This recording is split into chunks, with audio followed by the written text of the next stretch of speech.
Lekin bizni kuzatib borayotgan obunachilar 2026-yil 11-may sanasiga xudo xolasa Mintapol giloslarimiz sizlarga ko'rsatib o'tamiz. Mana xudo xolasa 5 yoshli bog'da holatini ko'rib turibsizlar. Uzum xijolat oldida mana.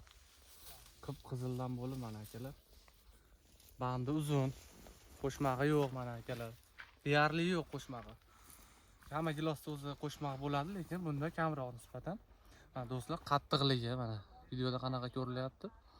Yumshoq deganlar uchun qattiq, xudo xolasa bu yil 2025-yil kuz oyida ko'chatlarni ko'p joyga sotdik. Xudo xolasa yumshoq deganlar uchun bu videoni qilyapmiz. Qattiqligi qattiq do'stlar, mazasi ham shirin. Bismillahirrohmanirrohim. Mazasi do'stlar valovoy gilosdan qolishmaydi. Shakar miqdori ham shirin. Mana akalar, sochni. Xudo xolasa do'stlar, mana holatini ko'rib turibsizlar. Bitta daraxtda kami 20 kilo 30 kilo chiqadi. Xudo xolasa. Ha, Bulqay aka. Chiqadi, xudo xolasa. Xudo xolasa 30 kiloning atrofida meva bor. Bu eng kamida. Bog'da sxemasi 5 ga 2 sxemada ekilgan, hektariga 1200 ta ketadi.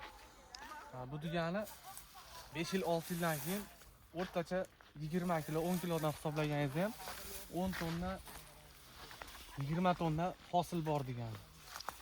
Hozirgi holat 2026-yil 11-may sanasiga 40 ming so'mdan 1 kilosini uzib ketishyapti. Bu yerda 5-6 tonna ag'dag'ida bor. Gilos o'zimizni quvada, Shredder savxozida joylashgan. Qiziqqanlar kelib ko'rib ketishlaring mumkin.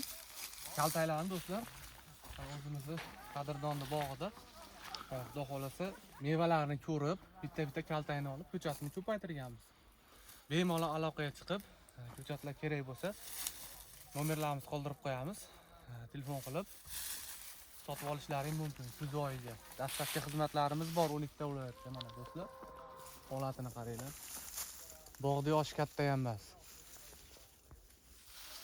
Ekishni tavsiya qilamiz. Ekinglar do'stlar. Bizni kuzatishda davom etinglar. Videomiz yoqqan bo'lsa, mehnatimizni qadrlagan holatda bittadan laykni bosib, do'stlarga jo'natib, bog'bon akalarga jo'natib qo'yinglar. Rahmat hammalaringga.